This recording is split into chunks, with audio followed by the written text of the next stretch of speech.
Hey everybody, T.O. from Art Geek Teaching.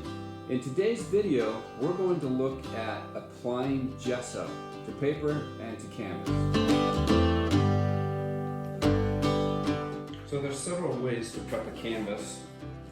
And just like everything else in art, I don't know if there's a right way or a wrong way, but I know for sure there's some best practices. And so here I have a canvas panel and here I have the paper, and it's the same for each one. Basically, what we're going to do is we want to start in the middle, and I use a little cheap brush for this, and basically just start from the center and work out. Now it's not that important on a smaller piece, but if you're going to do large canvases down the road and you're going to prep them, you want to start in the center and work out, because you want everything to be wet on wet with your primer, with your gesso. So I just put it on. As you can see, it's pretty light. On the other one, I will show you what I did before I started. I just put on the back that it's this is the second coat, so I just put on the back what coat it is. That way I can keep track. I like to put 3 to 4 coats on, and really that's it. You just want to make sure that it's nice and even. A little bit more up here. I use either the Liquitex or I use the Ultrek. The Ultrek, if you buy it by the gallon, is actually pretty reasonable. They both work really, really well. There's all kinds of gessos out there, but it's fairly simple, fairly straightforward. And that's it. Okay, that's how the canvas is done.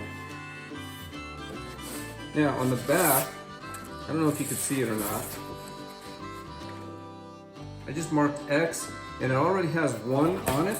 So I'm going to put another one. This is the second layer. That lets me know, because I like to have, like I said, 3 to 4 layers on it. And again, I just like to start in the middle. You can use a cheap chip brush, or you can even use a card. If you want to get it nice and smooth and even, you can use a card. Spread it on with a card. It's very fast this way. And then when I get it done, I will give it a nice clean whisk with the brush. But this goes on very fast, very smooth, and pretty light.